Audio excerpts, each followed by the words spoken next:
Peço que você abra a sua Bíblia em Apocalipse capítulo 5. Nós vamos ler esta passagem preciosíssima das Escrituras. Apocalipse capítulo 5.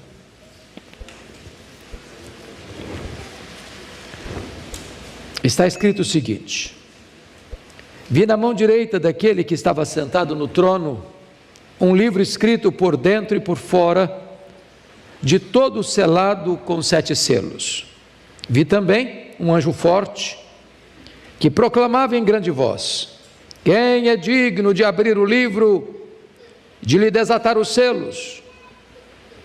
Ora, nem no céu, nem sobre a terra, nem debaixo da terra, ninguém podia abrir o livro, nem mesmo olhar para ele. E eu chorava muito, porque ninguém foi achado digno de abrir o livro, nem mesmo de olhar para ele. Todavia, um dos anciãos me disse: não chores, eis que o leão da tribo de Judá, a raiz de Davi, venceu para abrir o livro e os seus 7 selos. Então vi no meio do trono e dos 4 seres viventes, e entre os anciãos de pé, um cordeiro, como tendo sido morto. Ele tinha 7 chifres, bem como 7 olhos, que são 7 Espíritos de Deus enviados por toda a terra. Veio, pois, e tomou o livro da mão direita daquele que estava sentado no trono. E quando tomou o livro, os 4 seres viventes e os 24 anciãos prostraram-se diante do cordeiro, tendo cada um deles uma harpa e taças de ouro cheias de incenso, que são as orações dos santos, e entoavam um novo cântico, dizendo: digno és de tomar o livro e de abrir-lhe os selos, porque foste morto e com o teu sangue compraste para Deus os que procedem de toda tribo, língua, povo e nação, e para o nosso Deus os constituíste reino e sacerdotes, e reinarão sobre a terra. Vi e ouvi uma voz de muitos anjos ao redor do trono, dos seres viventes e dos anciãos, cujo número era de milhões e milhares de milhares, proclamando em grande voz: digno é o cordeiro que foi morto de receber o poder e riqueza e sabedoria e força e honra e glória e louvor. Então ouvi que toda criatura que há no céu e sobre a terra, debaixo da terra e sobre o mar, e tudo que neles há, estava dizendo: àquele que está sentado no trono e ao Cordeiro, seja o louvor e a honra e a glória e o domínio pelos séculos dos séculos. E os 4 seres viventes respondiam: amém. Também os anciãos prostraram-se e adoraram. Amém.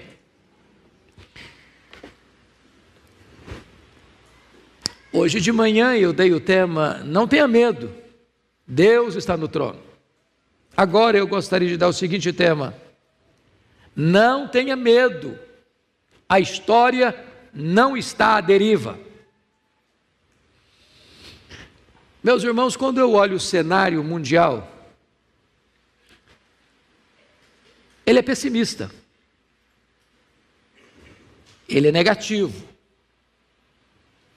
Muito embora o avanço da ciência, o progresso da tecnologia, as descobertas extraordinárias no mundo da medicina, o avanço no tratamento de doenças, a descoberta de vacinas preventivas, tudo isso nos encanta e por isso somos gratos. O mundo ainda está marcado pelo mesmo primitivismo das eras de outrora, com violência, com guerras, com desumanidades, com perda de valores. Porém, apesar deste cenário cinzento, negativo, pessimista, esse texto revela para nós, o 4 e o 5, que o Deus a quem servimos e a quem adoramos e a quem cantamos louvores nesta noite, Ele está no trono, Ele reina, Ele governa, Ele é soberano, as ordens emanam do trono, as rédeas da história estão em suas mãos.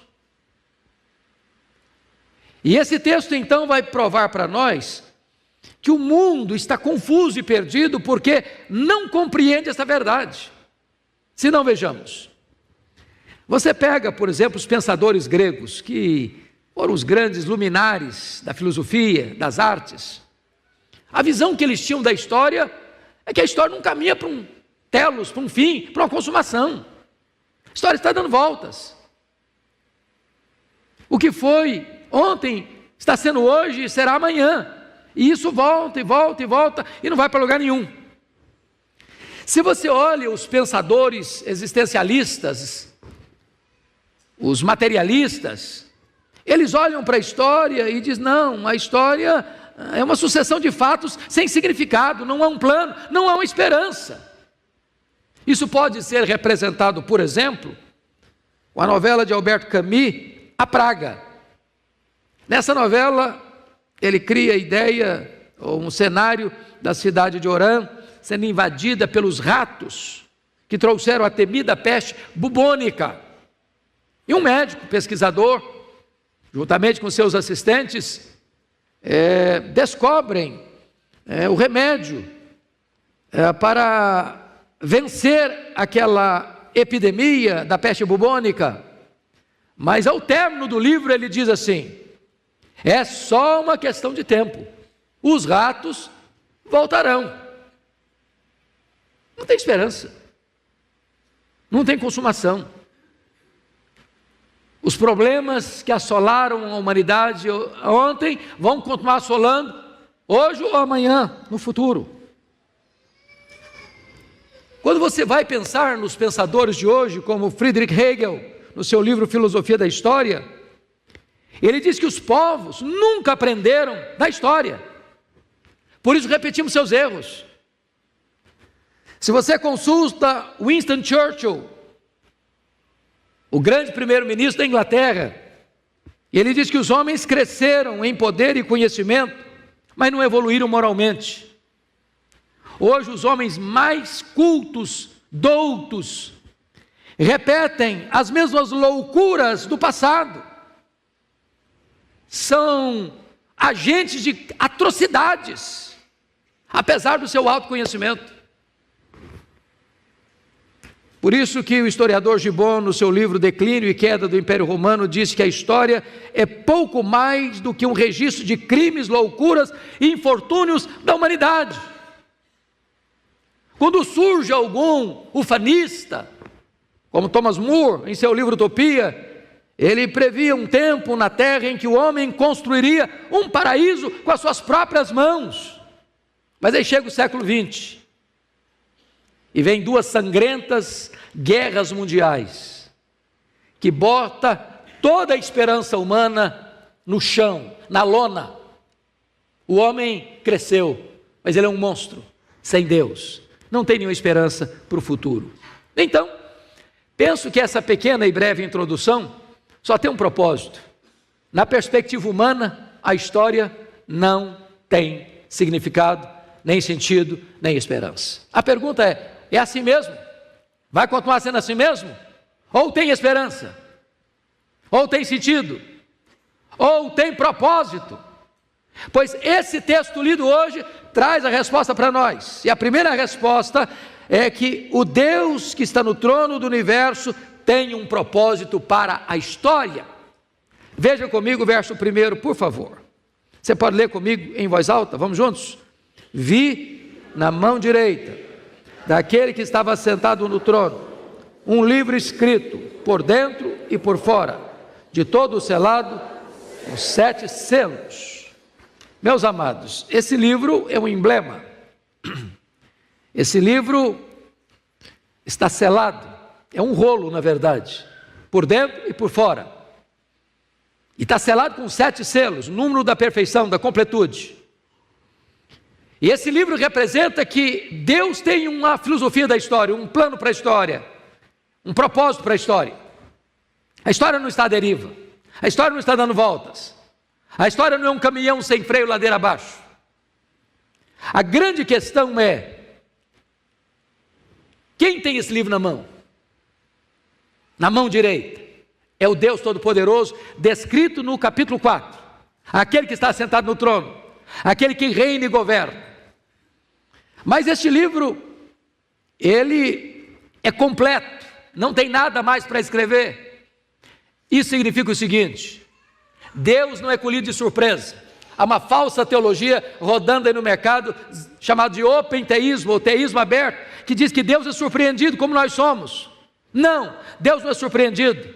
Deus conhece o fim, Deus conhece lá no final da história. Não há nada que pegue Deus de surpresa, não há nada que pegue Deus desatento, não há nada que pegue Deus desavisado. Ele sabe tudo, Ele conhece tudo, Ele tem um plano para tudo, e o final já está escrito, o final já está decidido, e o final é a vitória de Cristo e da sua igreja. Essa é a verdade desse texto. Mas a segunda verdade que eu gostaria de destacar nesse texto aqui, irmãos, é que ninguém é encontrado digno para desvendar, nem para conduzir a história à sua consumação. Veja comigo o versículo 2 e 3. Leia comigo de novo em voz alta. Vamos lá.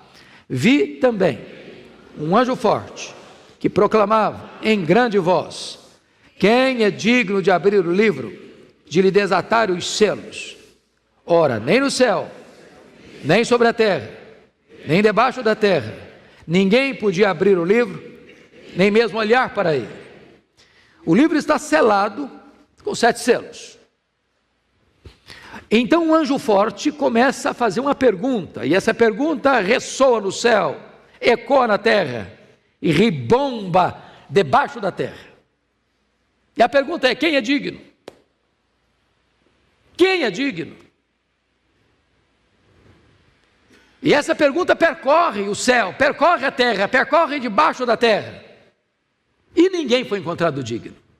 Em outras palavras, nem Miguel, nem Gabriel, nem os querubins, nem os serafins, nem a hostes de anjos celestiais, nem mesmo aqueles irmãos nossos que já nos precederam na glória, estão na glória. Ninguém foi encontrado digno de abrir esse livro, nem desatar os seus selos, nem de olhar para ele no sentido de lê-lo.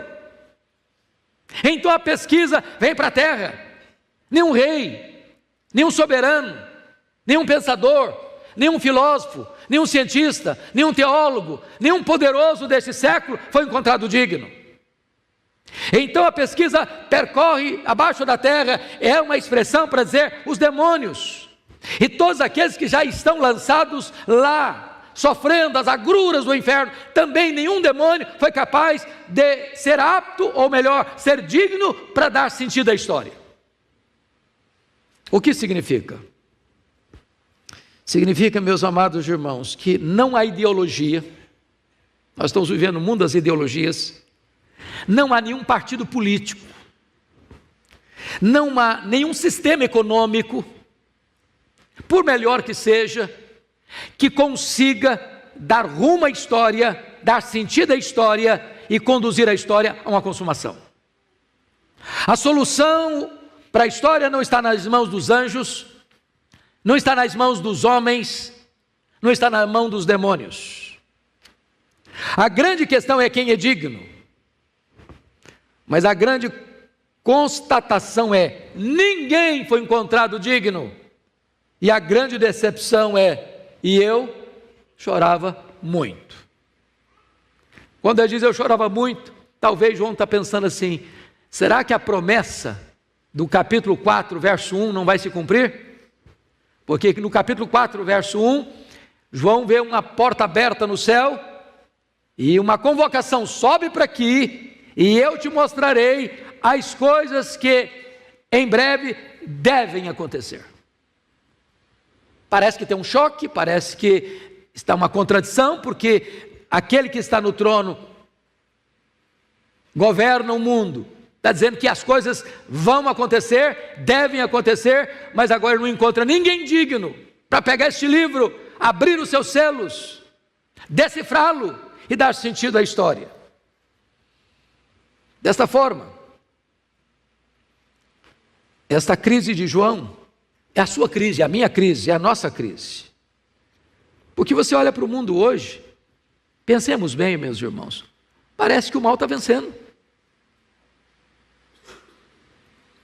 As pessoas mais poderosas economicamente desse mundo estão injetando dinheiro vultuoso para defender as causas perversas, para destruir a família, para destruir a sociedade. Os maiores pensadores, os maiores cientistas do mundo ocupam o seu tempo para construir armas de destruição. E você fica olhando, meu Deus, será que vai ter um propósito? Será que nós vamos chegar lá? Será que a história vai sair dessa crise? Será que na consumação lá, a vitória será da verdade sobre a mentira, do bem sobre o mal, da luz sobre as trevas? Mas agora, notem vocês que aquele digno que foi procurado nos versos 2, 3 e 4, agora é encontrado no versículo 5. Você pode ler o versículo 5 comigo? Vamos juntos? Todavia, um dos anciãos me disse: não chores, eis que o leão da tribo de Judá, a raiz de Davi, venceu para abrir o livro e os seus 7 selos. Em outras palavras, meus irmãos, há consolo para nós, não chores. Talvez eu estou falando muito abrangentemente, de forma muito lata, muito abrangente. Pastor, não estou preocupado com a história, não estou preocupado com a minha vida. Estou preocupado que a conta vai vencer, eu não tenho dinheiro para pagar.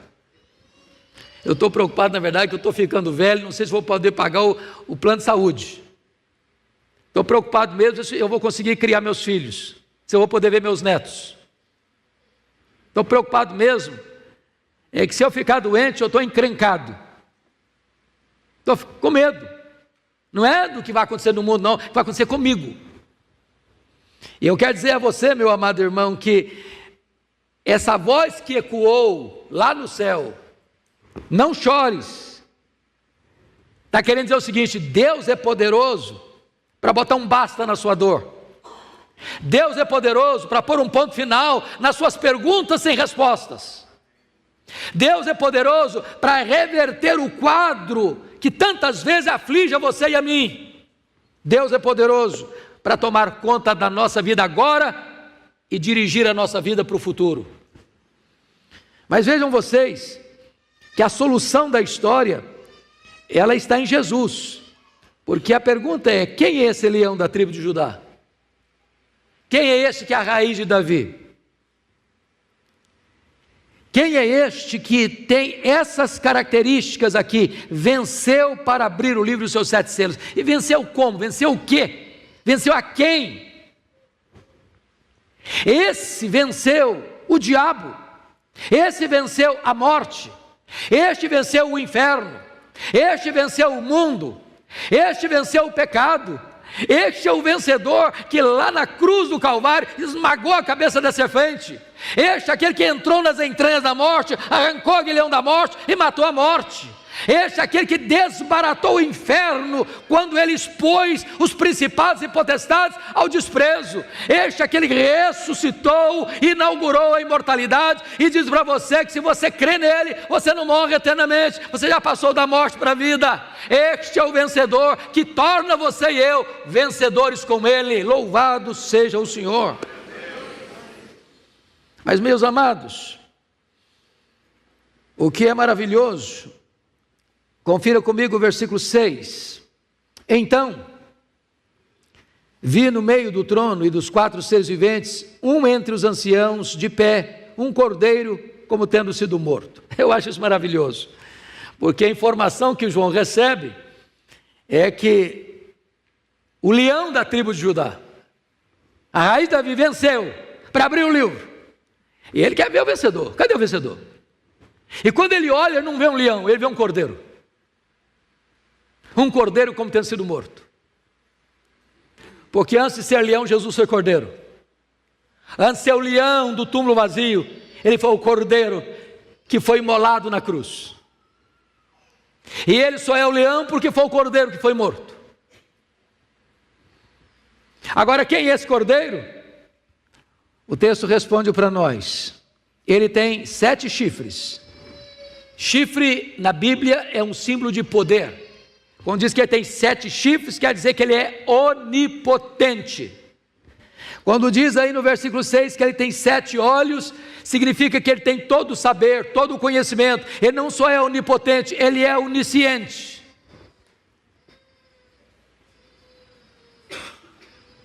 E aí, versículo 7. Veio, pois, e tomou o livro da mão direita daquele que estava sentado no trono.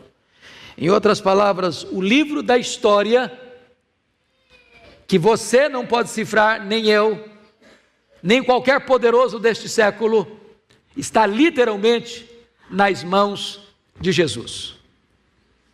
A história não está nas mãos dos nossos políticos. A história não está nas mãos dos grandes deste século, das mais poderosas nações desse século. A história está nas mãos de Jesus. Louvado seja Deus! Nas mãos de Jesus. Então para de ficar com medo. Para de ficar desesperado. Agora veja você que esse Jesus, que é o vencedor, ele foi morto. Agora a posição dele, ele está de pé. Agora o lugar dele, ele está no meio do trono.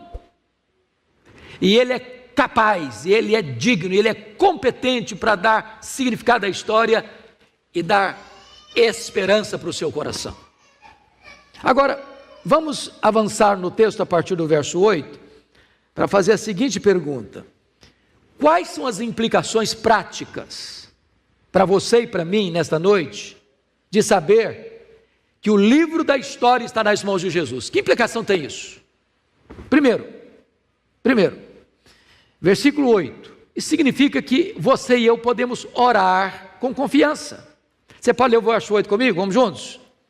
E quando tomou o livro, os 4 seres viventes e os 24 anciãos prostraram-se diante do Cordeiro, tendo cada um deles uma harpa e taças de ouro cheias de incenso, que são as orações dos santos. Vamos entender as figuras, que quem não veio de manhã, esclareci de manhã. Os 4 seres viventes é uma expressão para as hostes elevadas dos anjos, dos querubins, dos serafins.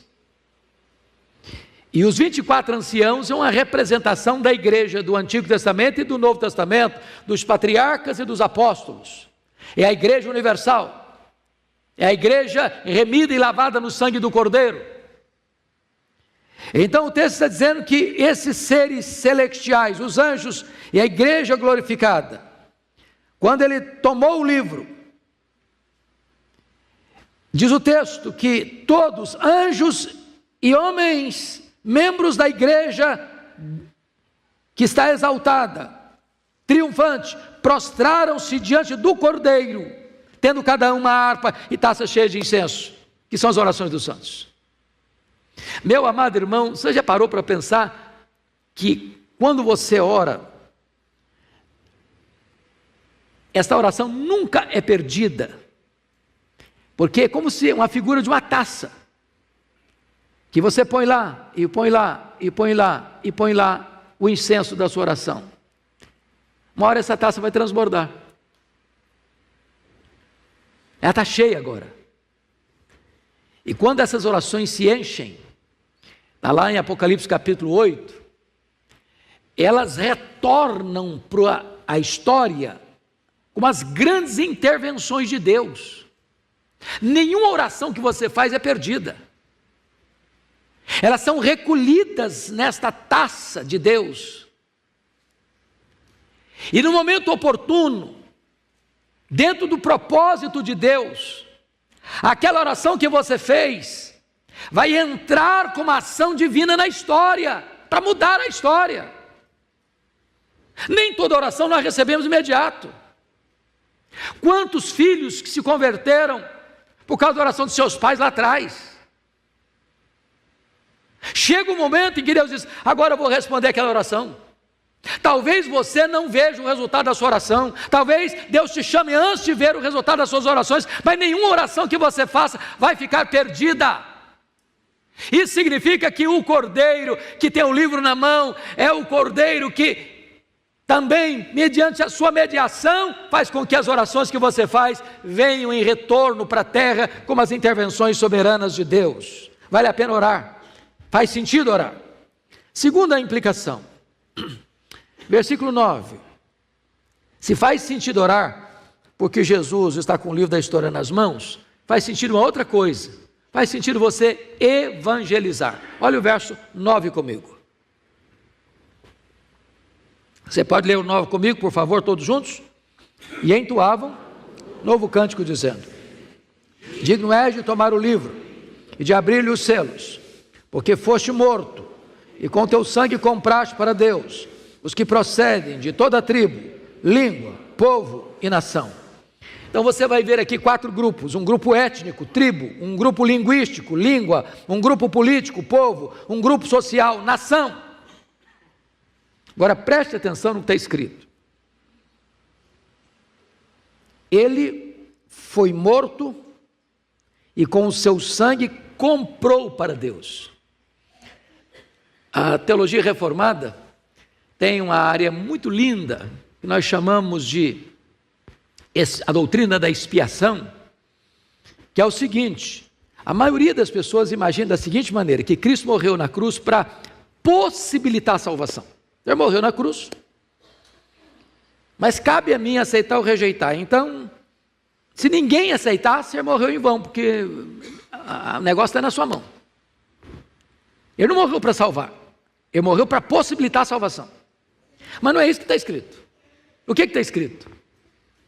Que ele morreu para comprar com o seu sangue, ele comprou com o seu sangue você. Ele não morreu para possibilitar a sua salvação, não, ele morreu para salvar você. Ele morreu no seu lugar, ele morreu como seu substituto, ele morreu a sua morte. Lá na cruz ele pagou a sua dívida, quitou o seu débito. Quando você crê nele, significa o seguinte: que Deus o escolheu, e Deus o chamou, e Deus justificou você, e Deus selou você com o Espírito Santo da promessa, e Deus vai glorificar seguramente você, porque o projeto de Deus não pode ser interrompido no meio do caminho. Ele comprou você, você é dele, você pertence a ele. Isso é glorioso, irmãos, porque isso traz o quê? Segurança, convicção, certeza de vida eterna. Não há possibilidade de eu estou meio salvo, talvez um pouco salvo, sou amigo do Evangelho. Não, ou você está salvo ou não está salvo. Se Jesus morreu por você, se você foi chamado pelo Evangelho, se um dia você ouviu a voz de Deus, você pode ter garantia disso. Ele morreu em seu lugar, para dar a você a vida eterna. Mas, notem comigo, uma terceira verdade. No versículo 10, você pode ler o 10 comigo? E para o nosso Deus os constituíste reino e sacerdotes, e reinarão sobre a terra. O que significa? Que agora você não só pertence a Ele, mas você tem o privilégio que só Ele teve. Me permita explicar isso. Lá no Velho Testamento, nenhum rei podia ser sacerdote, nenhum sacerdote podia ser rei. Vocês sabem disso. Lá em Zacarias capítulo 6, diz que Jesus ocupou esses 2 ofícios, de sacerdote e rei, em plena harmonia. Só ele exerceu essa função, de ser rei e ser sacerdote. Ele é o Rei dos Reis e Ele é o sumo sacerdote. Agora, você que creu no Senhor Jesus tem as duas posições: você é rei e você é sacerdote. Você reina com Ele e você tem livre acesso a Ele. Que privilégio! Que privilégio! Você ora, você tem garantia de que quando você evangeliza, as pessoas vão crer, porque o Senhor comprou com o seu sangue aqueles que são dele, e quando essas pessoas ouvem o evangelho, elas atendem o chamado, e você agora está numa posição elevadíssima, que Deus mesmo, por meio de Cristo, constituiu você rei e sacerdote. Mas, vamos olhar agora algo também para mim muito precioso, e eu passo a ver com você o que está escrito no versículo de número 11, 12, 13 e 14, que é a exaltação desse cordeiro. Notem comigo que no versículo 11 está escrito aí que isso deve levar você e a mim, dedicar tudo que somos e tudo que temos a Jesus. Você pode ler, por favor, comigo o verso 11 e 12? Vamos juntos? Vi e ouvi. Para um pouquinho, só um pouquinho aqui. Note que as coisas, às vezes, ele está vendo, só vendo. Agora mudou a figura. Agora ele está vendo e ele está o quê? Ouvindo. O que que ele vê e o que que ele ouve? Vamos juntos agora, versículo 11. Vi e ouvi uma voz de muitos anjos ao redor do trono, dos seres viventes e dos anciãos, cujo número era de milhões e milhares de milhares, proclamando: digno é o cordeiro que foi morto de receber o poder e riqueza e sabedoria e força e honra e glória e louvor. Irmãos, que coisa preciosa! Tudo é dele, tudo é para ele. Você vai dedicar para ele o poder, você vai dedicar para ele a riqueza, os seus bens, você vai dedicar para ele a sua inteligência, a sabedoria, você vai dedicar para ele a força da sua juventude, você vai dedicar para ele a honra, a primazia, você vai dedicar para ele a glória, porque ele merece ser exaltado, você vai dedicar para ele o louvor, porque o culto precisa ser prestado para ele. Tudo é dele. Ele é digno de receber todo o louvor, toda a adoração. Mas, para concluir, esse digno procurado e encontrado, agora ele é adorado. E você vai notar aqui comigo, por gentileza, algumas coisas muito preciosas que eu passo a descrever. O capítulo 4 enfatiza Deus Pai. O capítulo 5 enfatiza Deus Filho. O capítulo 4 enfatiza a criação. O capítulo 5 enfatiza a redenção. E se vocês perceberam, Apocalipse não é apenas o livro do trono. Apocalipse também é o livro da música. Da música. E os estudiosos olharam para esses dois capítulos e disseram o seguinte: aqui nós temos dois oratórios. Dois oratórios. E oratório é um gênero musical dramático com solos, coros, acompanhados de orquestra. O que nós vimos e ouvimos nessa noite. No capítulo 4 nós temos o oratório da criação. No capítulo 5 nós temos o oratório da redenção. Então eu gostaria que você imaginasse comigo este culto ao Deus Pai, ao Deus Filho, ao Deus Criador, ao Deus Redentor. E esta peça, e aqui eu convido você para imaginar essa cena comigo. Imagine você um grande teatro. Imagine um teatro cósmico.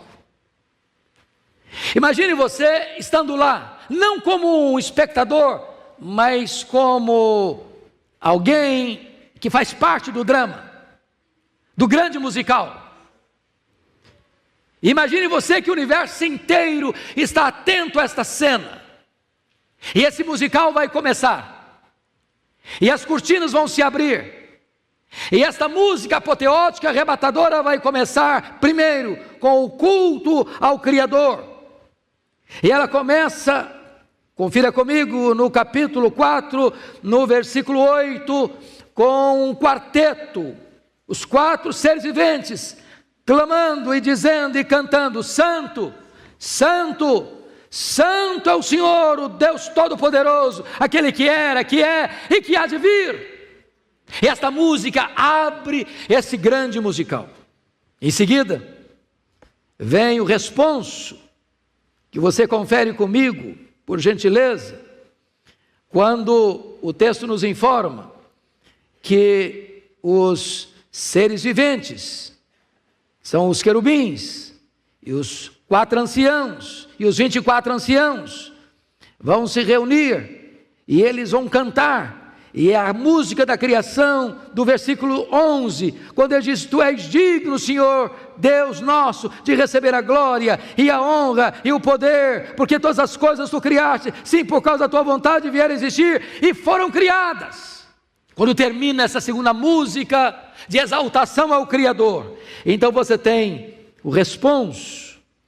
Olha aí comigo esse solo, melhor dizendo, do verso 2 do capítulo 5, e a pergunta daquela música solada de uma pessoa só cantando, com a voz triste, com a voz talvez abatida, e esta música significa assim: quem é digno de abrir o livro e de desatar-lhe os selos?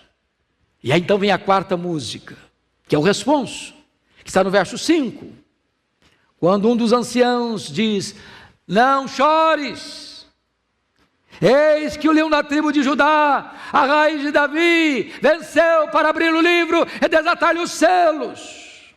E então, diz a Escritura, que vem a quinta música.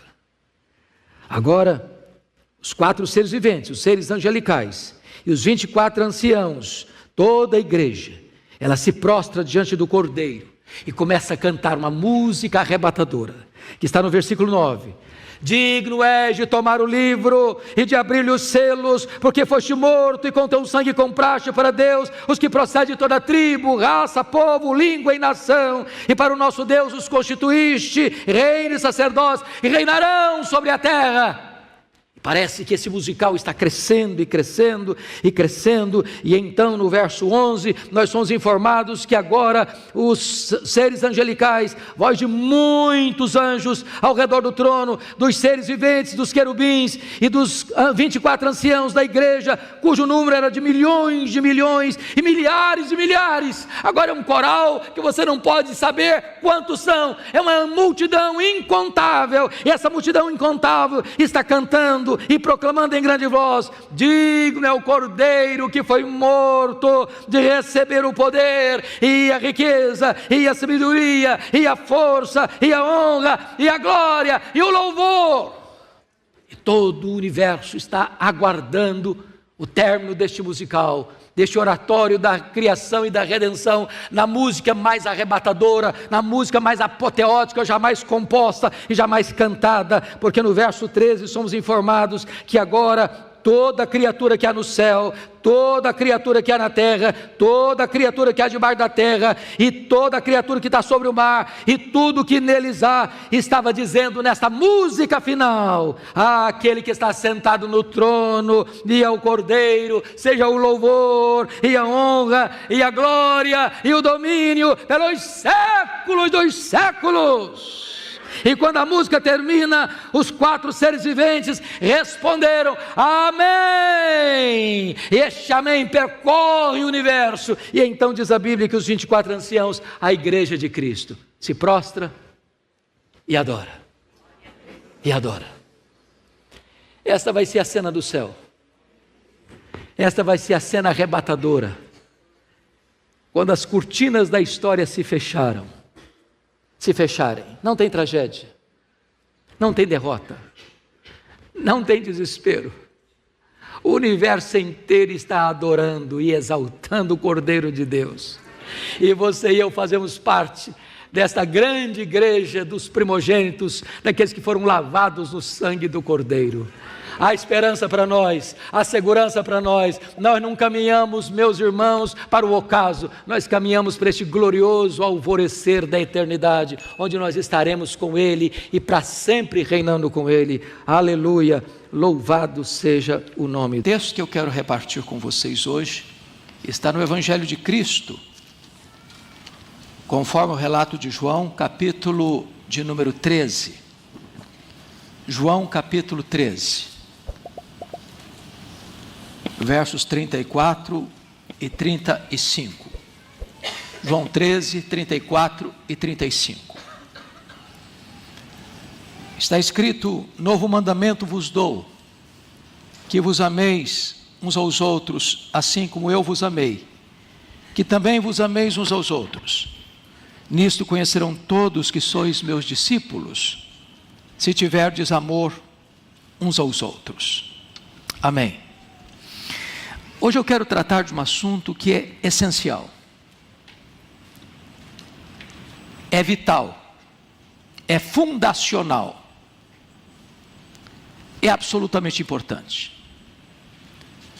Penso que já é, mas há de ser mais, a marca desta igreja quase centenária. Eu quero falar sobre amor, mas não de um qualquer amor. Eu quero falar do amor que deva ser o apanágio, a marca, o distintivo da Igreja de Cristo. Francis Schaeffer, considerado o maior intérprete do cristianismo do século passado, disse que o amor é a apologética final, é o argumento irresistível, é a prova irrefutável. Na linguagem matemática, é a prova dos 9. E quem disse isso foi o próprio Jesus. Nisto conhecerão todos que sois meus discípulos, se tiverdes amor uns pelos outros.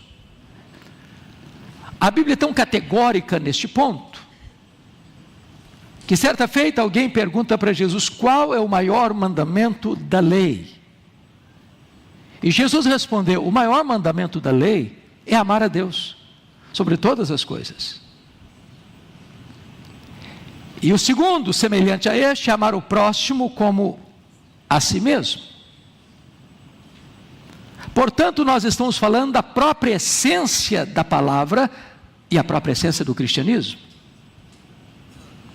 O apóstolo Paulo vai além em Romanos capítulo 13 e nos informa que o amor é o cumprimento da lei. Nisso consiste toda a lei, em amar a Deus e amar ao próximo. Poderíamos perceber isso, por exemplo, quando as tábuas da lei foram dadas. Eram 2 tábuas. Na primeira delas, a nossa relação com Deus, os 4 primeiros mandamentos. A segunda tábua, com os outros 6 mandamentos, a nossa relação com o próximo. Porque se você ama Deus, você não tem outros deuses. Se você ama Deus, você não vai andar com a fotografia do amante na carteira, você não fará imagens de escultura para prostrar-se diante delas, para venerá-las. Se você ama Deus, você respeita o nome de Deus e santifica-o. Se você ama Deus, você tem deleite em Deus e reserva este dia da semana para reconhecer que Ele é a fonte de todo bem, seu provedor e redentor. Agora, se você ama o seu próximo, isso tem que começar dentro de casa, honrando pai e mãe. Então você respeita a vida do próximo e não mata. Você respeita a honra do próximo e não adultera. Você respeita a propriedade privada do próximo e não rouba. Você respeita o nome do próximo, não fala mau testemunho. Então você não deseja o que é do próximo, você não cobiça. De tal maneira que quando você ama, você cumpre a lei. Portanto, usando agora uma linguagem médica, nós poderíamos fazer um check-up espiritual. E se formos fazer um check-up espiritual da nossa alma, O critério absoluto para sabermos se temos vida de fato, que agrade a Deus, é saber se nós amamos. Se colocarmos o prumo de Deus na nossa vida, o que precisamos avaliar é se nós amamos a Deus e ao próximo, como a nós mesmos. Na verdade, o amor é o sistema circulatório do corpo de Cristo. O amor é o oxigênio da vida. E podemos afirmar, sem qualquer dúvidas, de que o amor é mais importante do que o conhecimento. Isso diz Paulo em 1 Coríntios capítulo 13. Porque o conhecimento pode levar à soberba, à arrogância, à altivez, ao orgulho. Mas o amor edifica. O amor é tão importante que ele é colocado no nível superior aos próprios dons espirituais. Eu poderia ter o dom de falar em outras línguas, de profecias, de sinais, de ciência, de conhecimento. Tudo isso passará, mas o amor subsiste. Na verdade, o amor é mais importante do que o autossacrifício. Paulo diz: eu poderia entregar meu próprio corpo para ser queimado. Sem amor, nada disso me aproveita. Sem amor, o nosso discurso se torna um som inarticulado, sem uma mensagem clara, diz as Escrituras. Portanto, a Bíblia fecha esse assunto dizendo que o amor é a prova de que você nasceu de Deus, porque Deus é amor. Se você ainda não ama, diz a Bíblia, então você ainda está nas trevas. E se você diz que ama Deus e não consegue amar o seu irmão, a quem você vê, então o seu amor a Deus não é genuíno. Então, nesta noite, amados, eu gostaria de tratar deste assunto em 3 níveis. Talvez poderíamos colocar isso da seguinte maneira: o primeiro grau do amor. Esse é o primeiro andar. Esse é o mínimo que se espera. E a ordem divina é: e amarás o teu próximo como a ti mesmo. É claro que isso foge à lei da retribuição, que dizia que você ama o próximo, odeia o inimigo, olho por olho, dente por dente, pé por pé, queimadura por queimadura.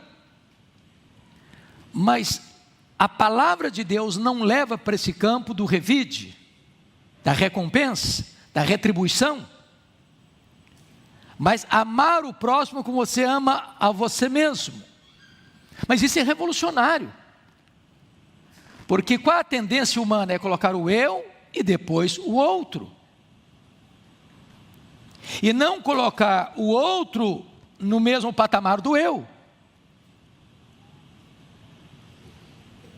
A tendência nossa é primeiro o eu, depois o outro. Mas a Bíblia diz que nós devemos preferir em honra uns aos outros.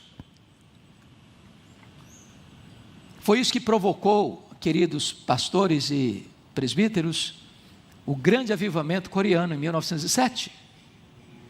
Vocês bem sabem que na guerra japonesa, que domina a China, e a Coreia era o corredor do Japão para atingir a China, o imperador japonês requereu que os coreanos adorassem o imperador japonês como uma divindade. E porque se recusaram, foram torturados. Eles foram mortos com requinte de crueldade. Num único dia, 200 pastores foram decapitados às margens do rio Han. Eles eram jogados dentro do templo e os templos eram incendiados, eles morriam carbonizados. Eles eram torturados com farpas de bambu na unha, até morrerem. E os pastores coreanos estavam muito desesperados e magoados, porque o mundo inteiro assistia esse espetáculo de dor, sem fazer nada. Então eles fizeram um retiro dos pastores, e foram levados a ler e estudar naquele retiro, primeira carta de João. E entenderam que em vez de guardar mágoa, ranço, eles deviam amar uns aos outros, como a si mesmo. E aquilo provoca o reavivamento coreano, que influencia a igreja protestante, maiormente a igreja presbiteriana na Coreia até hoje, que tem lá mais de 10 milhões de membros. Tudo começa o primeiro degrau, amar o próximo como a si mesmo. Amar o próximo como a si mesmo é fazer por ele o que você faria por você mesmo. O que você faria por você mesmo? Você pensaria em fazer mal a você? Pensar mal de você? Falar mal de você? Praticar o mal contra você?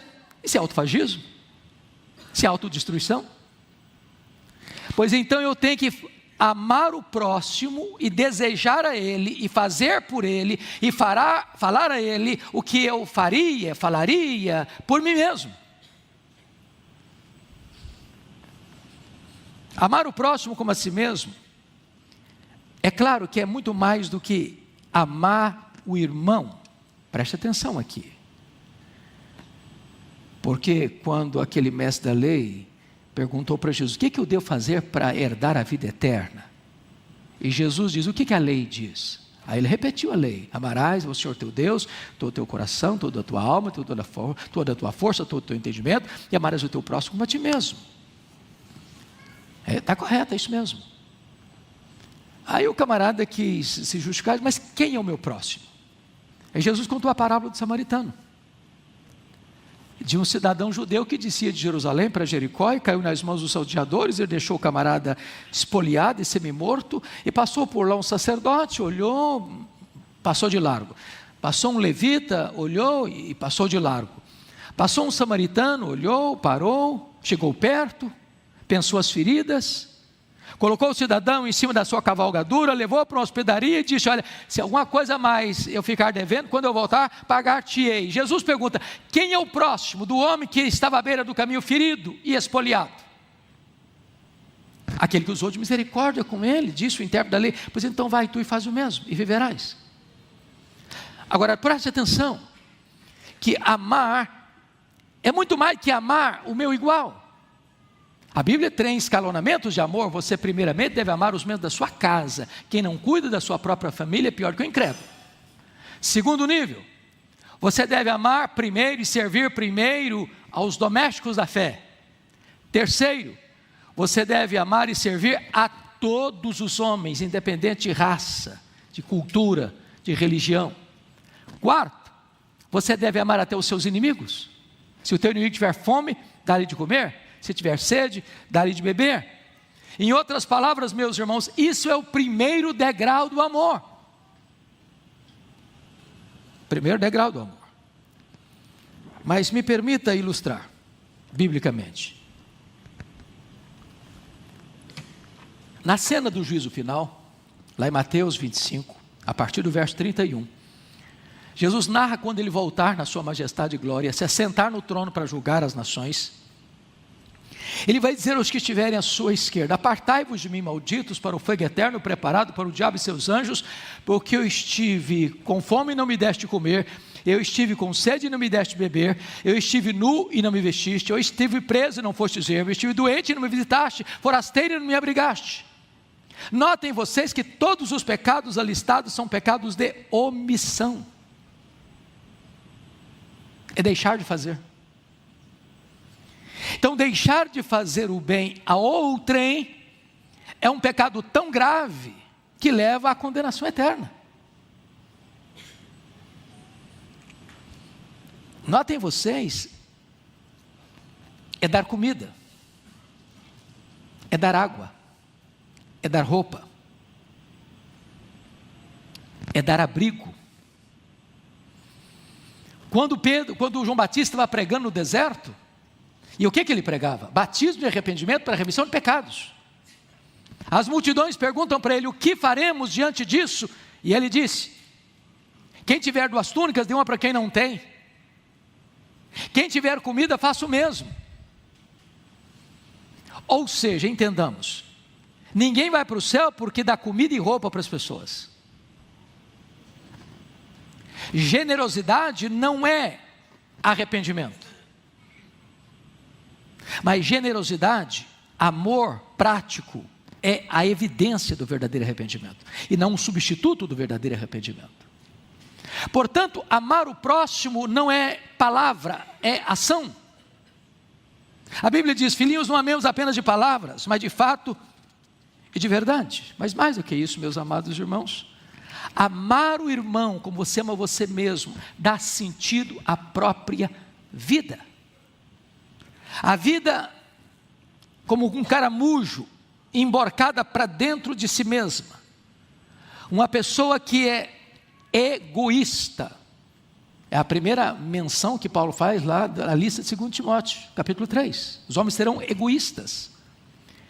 E a palavra grega lá é philautos, é amar a si mesmo, é adorar a si mesmo, é colocar a sua vida no centro do universo, pensando que tudo tem que girar ao redor da sua vida.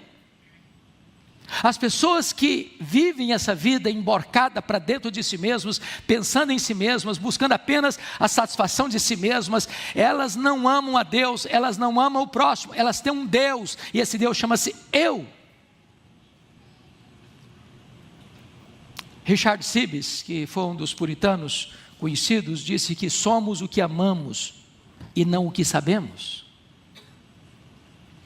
Eu li um livro, e eu já fiz menção desse livro aqui algumas vezes, que um querido irmão que está presente conosco me presenteou. É um dos livros que eu gosto de ler algumas vezes.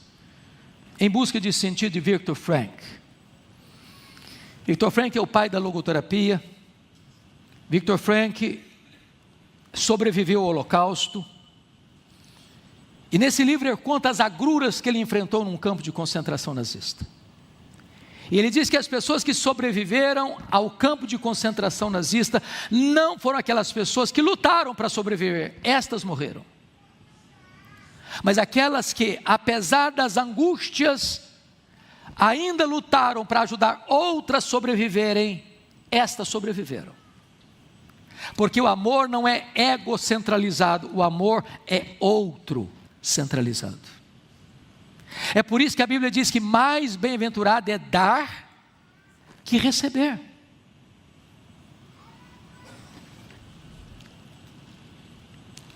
Então, isso levou o autor do livro Monge e o Executivo, James Hunter, a afirmar: você não é o que você fala, você não é o que você promete, você é o que você faz.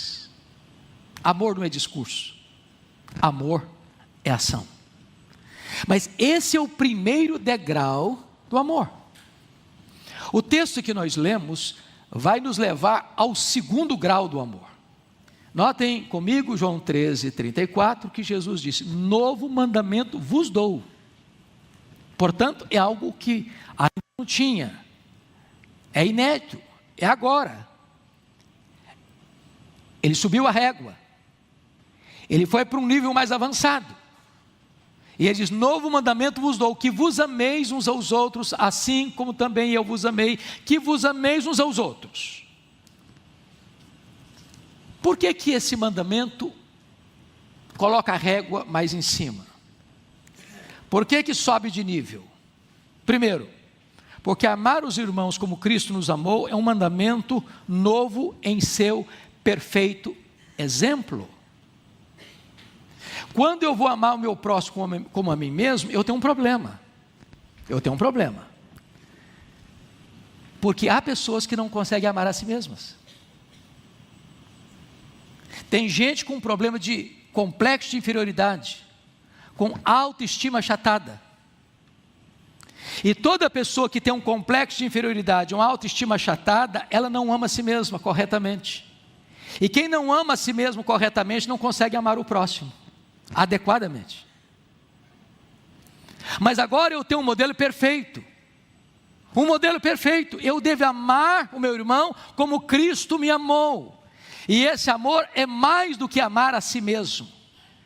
Porque Cristo, tendo nos amado, entregou-se a si mesmo por nós. Não porque merecíamos ser amados. Ele nos amou e deu a sua vida por nós quando nós éramos fracos, ímpios, pecadores e inimigos. Portanto, precisamos perguntar: como foi que Cristo nos amou? E a primeira resposta bíblica está lá em João 13:1. Tendo amado os seus, amou-os até o fim. A pergunta que eu faço é essa: esses seus eram pessoas maravilhosas? nunca frustraram Jesus, nunca decepcionaram Jesus, nunca desobedeceram Jesus. A paciência de Jesus com eles foi extraordinária. A paciência dele com você e comigo é indescritível. Imagine você se Jesus dissesse para mim ou para você: olha, fulano, a partir de hoje, ou você vai andar direitinho, eu risco você do meu caderno. Não conta mais comigo, eu não vou gostar mais de você. Apesar de nós, dos nossos deslizes, dos nossos fracassos, das nossas mazelas, da dureza do nosso coração, da nossa cerviz engessada, Ele continua nos amando e nos amando e nos amando e nos amando e nos amando. Mas amar como Jesus amou-nos vai além. É um amor humilde. Quando Jesus estava no cenáculo com os seus discípulos, a mesa posta, e ele ia celebrar não só a Páscoa, mas transicioná-la para a ceia, sacramento da Eucaristia, a ceia do Senhor. Os discípulos disputavam a mesa, quem era o mais importante, quem tinha mais projeção, quem tinha mais proeminência. E diz a Bíblia que Jesus os choca levantando-se da mesa, tirando as suas vestes de cima, cingindo-se com a toalha, pegando uma bacia d'água para lavar os pés dos discípulos, num gesto de humildade, como um escravo. É claro que hoje algumas pessoas querem repetir essa cena literalmente, que não tem nenhum valor e nenhum sentido, porque o Jesus estava dizendo ali uma lição, que você, ao amar o seu próximo, você se despe da sua posição, você se agacha, você se curva, para fazer o serviço mais humilde, lavar os pés uns dos outros.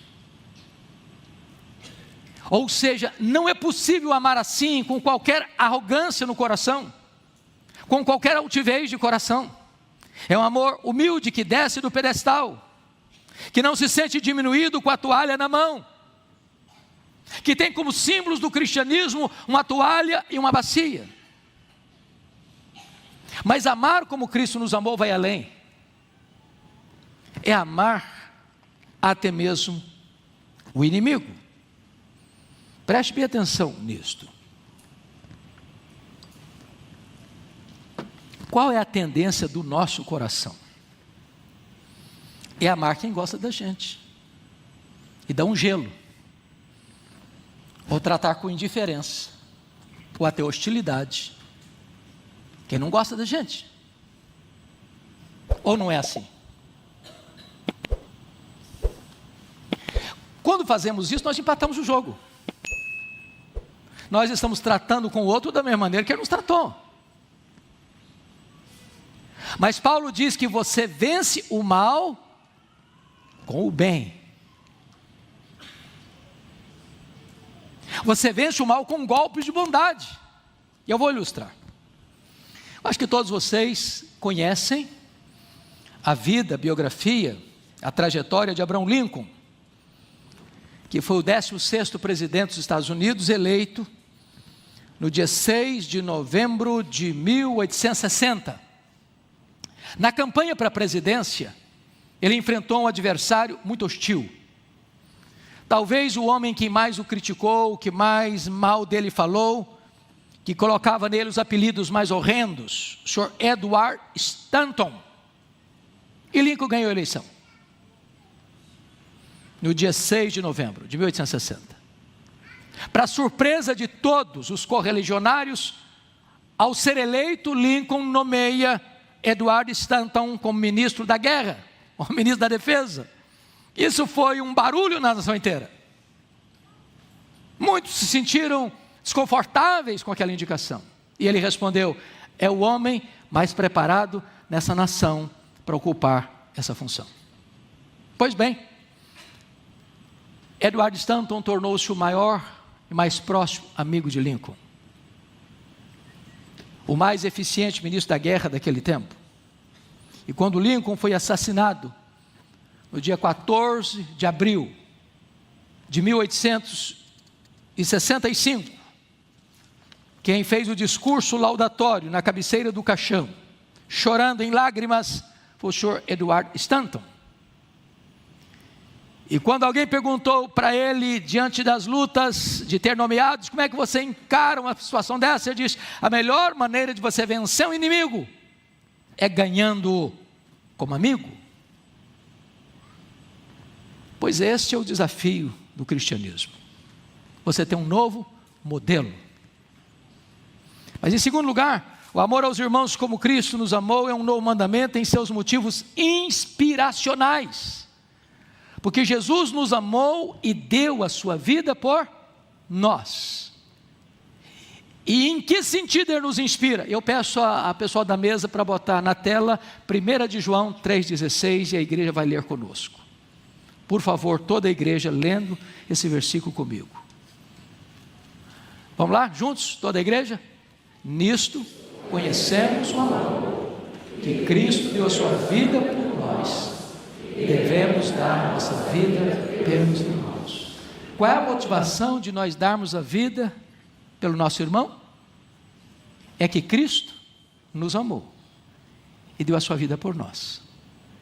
Então nós não temos apenas um mandamento, nós temos agora um exemplo, um padrão para olhar e imitar. Quem compreende o Calvário, compreende o que é amor sacrificial. Poderíamos olhar isso na igreja primitiva, lá em 2 Coríntios capítulo 8, o apóstolo Paulo deu exemplo das igrejas da Macedônia, eram muito pobres, e Paulo estava fazendo uma coleta especial para socorrer os pobres da Judeia, e diz a Bíblia que as igrejas da Macedônia, sendo pobres, pediram com grandes rogos o privilégio de participar da oferta. Portanto, irmãos, não oferta apenas quem tem dinheiro no bolso, mas sobretudo quem tem amor no coração. E a Bíblia diz que eles deram além das suas posses. E a Bíblia diz que eles deram a si mesmos. Esse amor dentro do padrão do andar de cima, da régua mais em cima, que Cristo nos ensinou, o novo mandamento. Mas me permita um terceiro e último ponto aqui, nesse aspecto. Amar os irmãos como Cristo nos amou, um novo mandamento em seus gloriosos resultados. Olha o verso 35. Nisto conhecerão todos que sois meus discípulos, se tiverdes amor uns pelos outros. Ou seja, nós temos vários distintivos como cristãos. Por exemplo, a sã doutrina. Não seríamos nós cristãos, nem muito menos presbiterianos, se nós não tivéssemos zelo pela sã doutrina. Essa igreja, pela graça de Deus, chega aos seus 97 anos, de jornada feliz e abençoada, com lutas, é claro, porque ela jamais abriu mão da verdade, da sã doutrina.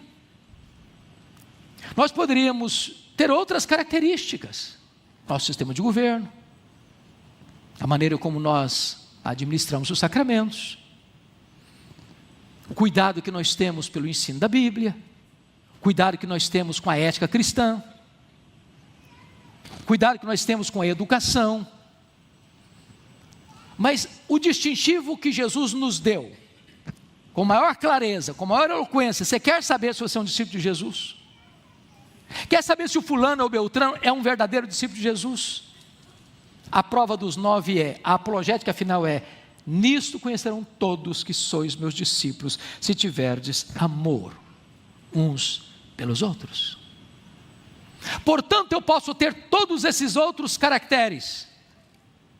Se me faltar o amor, eu falho rotundamente em meu testemunho cristão. Bom, dito isto, eu quero partilhar com vocês o último ponto da mensagem, porque agora Jesus sobe a régua mais um pouco.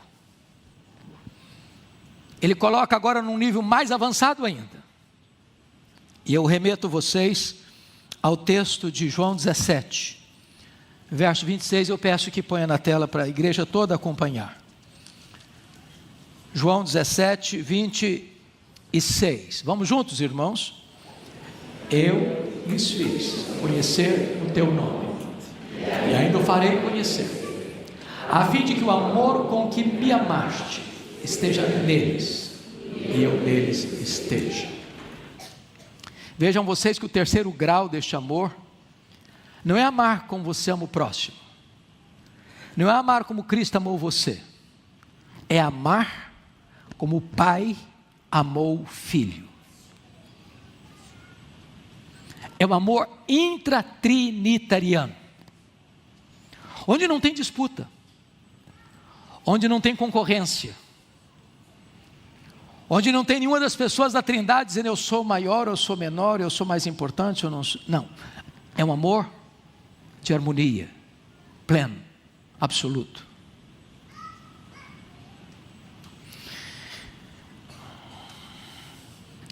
A oração que Jesus fez para que a igreja fosse eficaz no seu testemunho é para que a igreja fosse um. E quando os discípulos fossem um, então o mundo creria. Eu disse hoje de manhã que nós somos a carta de Cristo. Eu disse que o povo da Grande Vitória, onde nós estamos aqui inseridos, às vezes não lê a Bíblia, mas o povo lê você. Lá no seu escritório, lá na sua escola, lá no seu hospital, lá no seu gabinete, lá na sua universidade, lá no seu trabalho, lá na sua empresa, lá na sua oficina, lá no seu táxi, lá no seu Uber, lá na sua vizinhança, lá no seu condomínio. E o que as pessoas estão lendo? O que elas estão vendo? O que elas estão ouvindo? O que elas estão percebendo?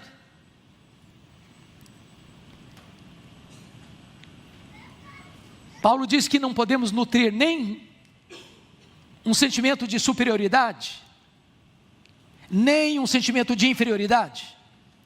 Nós somos um. Nós trabalhamos a mutualidade. De tal maneira que se um sofre, todos sofrem com ele. Se um se alegra, todos se alegram com ele. Há uma cooperação e não há competição. Isso em todos os níveis. Rodando por aí, pastor Jailton, às vezes eu vejo, até mesmo nas igrejas, nas denominações, uma competição. Gente que parece que não tem prazer e alegria de dizer: olha, nossa igreja recebeu tantos membros hoje, que bênção, nossa igreja está crescendo, louvado seja Deus. Não, mas está crescendo, deve ter alguma coisa. Deve estar afrouxando as estacas de algum lugar para estar crescendo. Nós somos um só povo, nós somos uma só igreja, nós somos um só corpo, nós somos um só rebanho. E nós estamos, irmãos, celebrando porque somos uma só família. E a marca nossa é que nós devemos amar uns aos outros, assim como o Pai amou o Filho, assim devemos amar. E quando isso acontecer, diz a Bíblia, o mundo vai crer que o Pai enviou o seu Filho. Bom, eu quero terminar usando duas breves ilustrações. Alguém já disse que uma boa ilustração clareia mais do que muitas palavras. E essa ilustração não é minha, na verdade. Essa ilustração é de um pastor argentino, já falecido, Juan Carlos Ortiz. Trabalhando sobre essa questão da unidade da igreja, ele ilustra da seguinte maneira: pense comigo num tubérculo, um pé de batata inglesa. Quando você arranca, são várias batatas, de um só pé, várias batatas, como os dedos das mãos não são iguais. Então o agricultor arranca vários pés de batatas e ensaca, coloca isso num caixote, para botar em cima de um caminhão, para depois botar dentro de um saco, levar para a Ceasa. Bom, essas batatas são de um mesmo pé, mas um é maior, outro é menor, uma é mais lisa, outra é mais áspera. Aí você bota num caixote, tem ali alguns quilos de batatas, elas estão comprimidas, mas elas não são unidade. Uma veio de um pé, outra veio de outro pé, de outro pé, uma mais clara, outra mais escura, outra mais lisa, outra mais áspera, uma mais bonita, outra tão menos bonita, não tão bonita assim. Elas estão juntas, mas não são iguais. E aí esse agricultor manda um caminhão levar para Ceasa o seu produto. E chega lá, muitos sacos de batatas, elas estão comprimidas, mas elas são diferentes. E aí vai o supermercadista lá na Ceasa e compra as melhores e bota lá na sua banca de verdura e de legumes, e vai Dona Maria para comprar. E ela seleciona esta, aquela outra, bota numa sacola de 1 quilo, 2 quilos e leva para casa, mas elas são batatas, elas estão juntas, mas elas não são unidade. Tem umas maiores, outras menores. Se elas conversassem umas com as outras, eu sou mais bonito que você, eu vou dar uma alimentação melhor que você, você não teve a mesma nobreza do pé que eu cresci, não, mas o terreno que eu fui plantado era mais fértil que o seu, por isso nós crescemos mais do que você. Você não recebeu todos os ingredientes que poderia receber, porque quem plantou você não teve o cuidado. E de repente a Dona Maria leva para casa, bota na geladeira, está lá tudo juntinho, mas não é unidade. Dona Maria pega essas batatas e corta, elas não são unidade. Mas a Dona Maria faz uma coisa muito diferente. Ela cozinha essas batatas, amassa essas batatas e faz um purê de batatas. Agora não tem batata grande, não tem batata pequena, não tem batata maior, não tem batata menor, não tem batata mais lisa, não tem batata mais áspera, não tem batata que veio daqui, não tem batata que veio dali. Elas são uma unidade, uma linguagem bem nossa, tudo junto e misturado.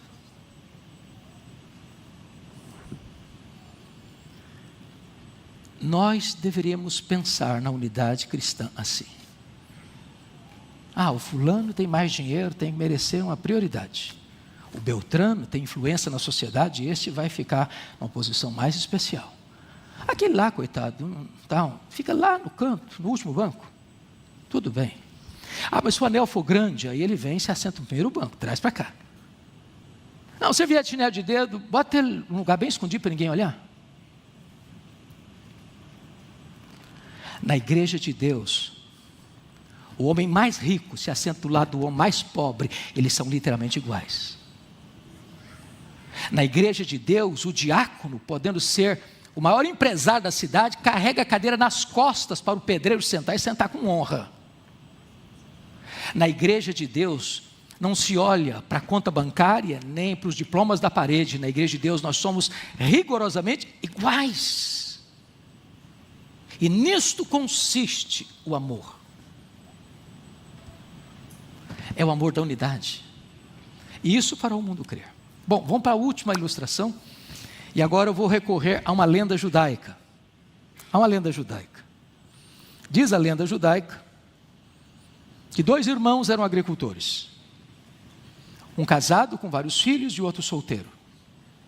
Ambos trabalhavam na mesma fazenda que herdara do pai. Na hora da colheita, ambos recebiam a mesma quantidade e armazenavam os seus produtos agrícolas em armazéns diferentes. O irmão casado tinha um armazém, o irmão solteiro tinha um armazém. Um dia, o irmão solteiro pensou: meu irmão é casado, meu irmão tem vários filhos, ele tem mais despesa, ele tem mais necessidade. Eu vou repartir parte do meu produto com meu irmão. Ele levantou à meia-noite, foi lá no seu armazém, pegou um saco de 60 quilos, encheu de produto, e levou e colocou lá no armazém do seu irmão. E ele fez isso várias semanas. Por sua vez, o irmão casado pensou assim: eu tenho vários filhos, muita gente para trabalhar, com muito mais condições de alcançar mais riqueza.